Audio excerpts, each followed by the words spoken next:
Season 5 of Grassroots to Glory begins today. We're still at Salford and we're in the Championship. Let's see if we can get back-to-back promotions.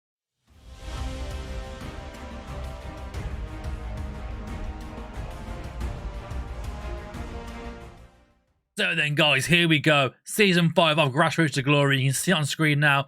We're still at Salford. We didn't leave. Before, you know what? We did good last season getting second in the league. That 6 million budget to spend looked pretty decent. We won a trophy, the Papa John's Trophy last season. Do another season at Salford. Not because there wasn't any other jobs available and we didn't apply for stuff and didn't get anything. Not at all. Not that one, of course. Yeah, there wasn't nothing available. No Premier League jobs came available. There was nothing else in the Championship that came available. We've looked. We have looked a few times now. And you see it again now. The season's about to start. The only thing available is Jamaica. We've actually applied for that.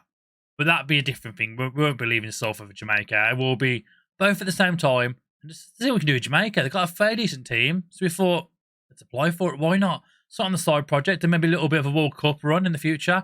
Who knows? 2026 is around the corner. Worth popping it. It's worth a go. But now, we are at Salford still. And there has been some ins. There has been one or two outs. Not many. It's a pretty big squad right now. Let's get into the transfer history and have a quick look about what we've actually been doing. So firstly then, let's get into those transfers. Outgoings, we did mention there was one from last season. Declan John did leave us for 100k at the end of the season. He got us promoted. He played a few games, Declan. He was never a standout for the team. 17 appearances, 1 assist that season for us. Came under free transfer, sold for 100 grand.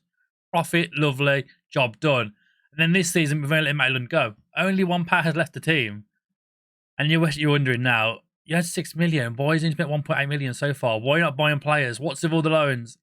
So many questions. So, let's get into the one player we did actually buy first. In Ozane from Aston Villa.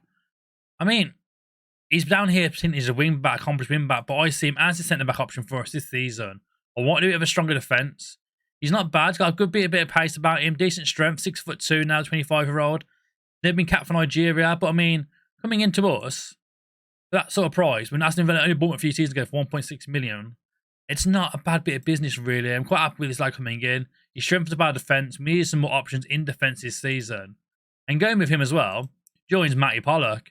We saw him last season. He did very well for us. He had a very good little spell at Salford last season. Played 20 games, 4 goals as well. So a bonus, getting goals from set pieces. We thought, let's recall him again. Get him in the team. He knows the boys already, so it makes sense, right? So you've met the first two. Let's get into the rest of the boys. First off, Brian Sweeney. Our first region of the save comes in on loan from West Ham. He looks pretty good. I like his teamwork. He's very versatile. Good acceleration.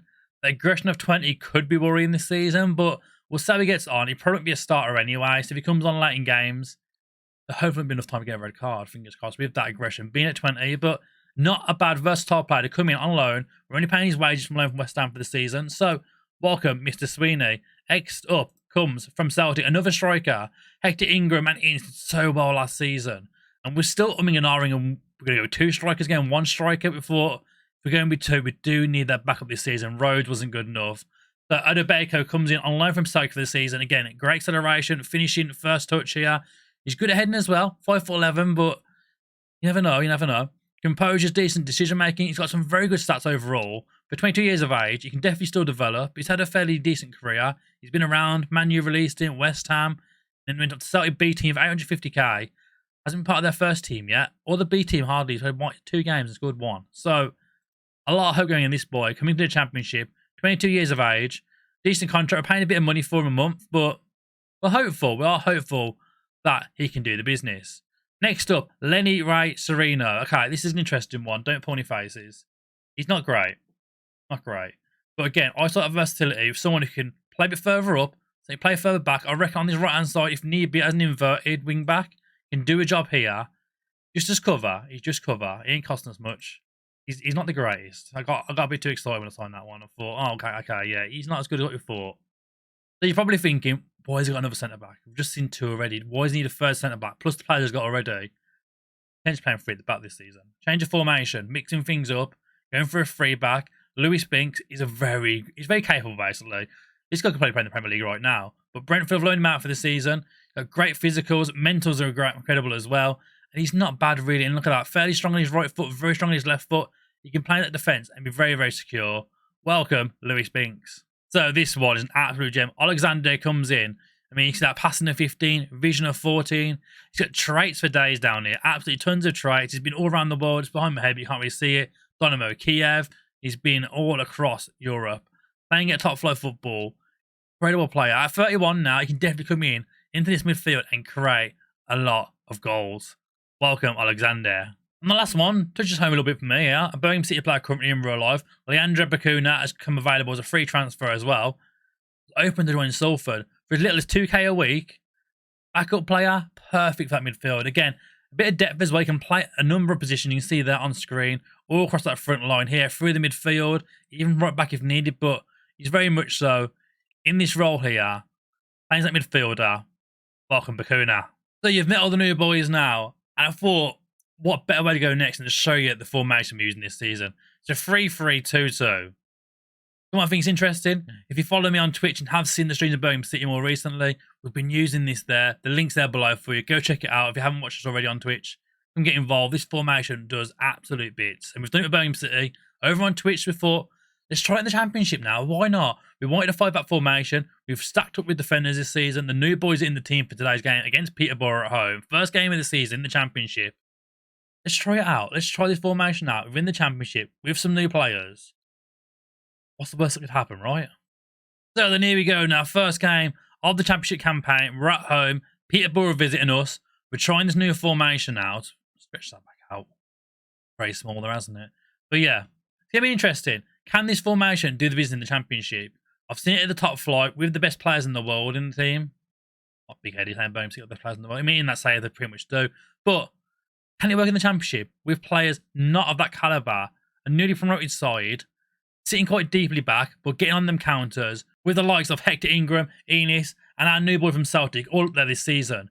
Can it create goals for us? And can it see us sort up the table? We got a highlight now. Hamer. Controlled there by our new centre-back there. Plays it forward. Lovely. Hector Ingram down this right-hand side. Got a bit of room to run into. Enis in the middle. He's put it across goal. And Enis, he's put it in! Salford lead on our Championship debut. The two strikers that we mentioned were so clinical last season for us have linked up yet again here. Ingram with so much room on his right-hand side. Storms on the right-hand side. Sees the run of Enis, making that way in front of his defender. Gets across goal. Taps it home. It might be a bit of deflection there, but we'll take it. Salford 1, Peterborough 0. What a start. What an absolute start for the boys in the Championship. We lead. So that's a throw in now for Peterborough. I could all change here. Hamer, long throw. Headed out. Lovely stuff, boys. Keep it away from our box. Lewis. Tomlin's for on goal. And he's put it straight in. Oliver Tomlin. It didn't last long, did it? The heights of the Championship. We thought, yeah, see, it's a great start here. Nice early goal. We're leading.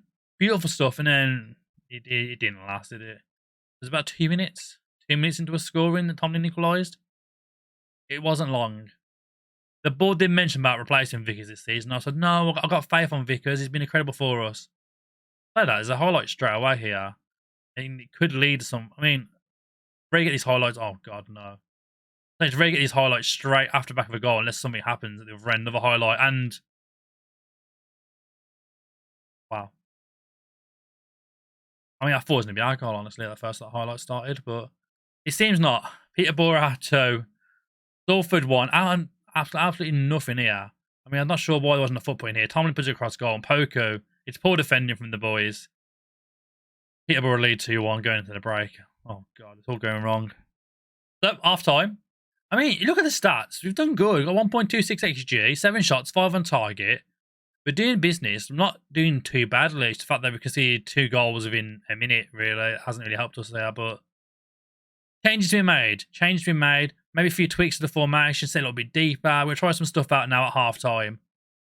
Fingers crossed we can still pull this back and at least get a point out of Peterborough in the open game of the season. Let's hope so.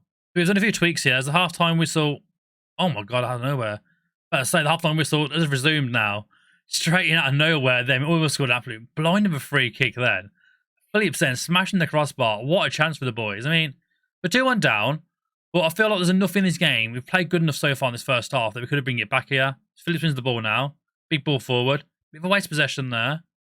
Lewis finds Tomlin. Tomlin's been running this game so fast. Poker goes from distance, narrowly over the bar.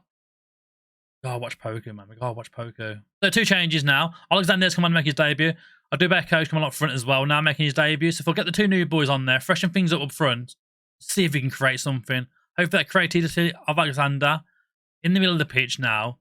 Adubeko making those runs in behind. Hopefully those two can link up, make something magical happen here. See Phillips on the ball. Enis. Adebayo's been tackled. Enis wins it back though. Enis, oh, what a save. What a chance for Salford to make it 2-2. But not looking bad though. We've looked decent the second half here.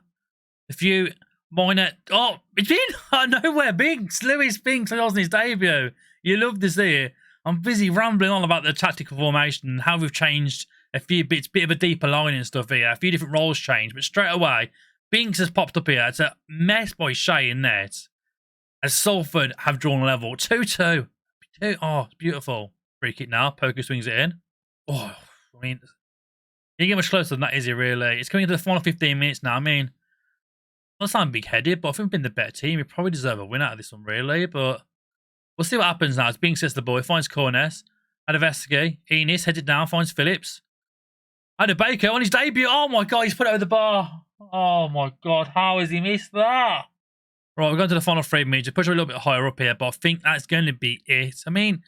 Take a draw. First game in the Championship against an already established team in Peterborough in the Championship. So it could have been a worse result. We've done good second half. We've been the better team by a long shot. You look at that XG, 2.60.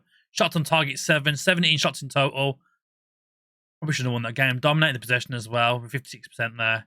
It's not a bad opening game for us. A point on our opening day in the Championship.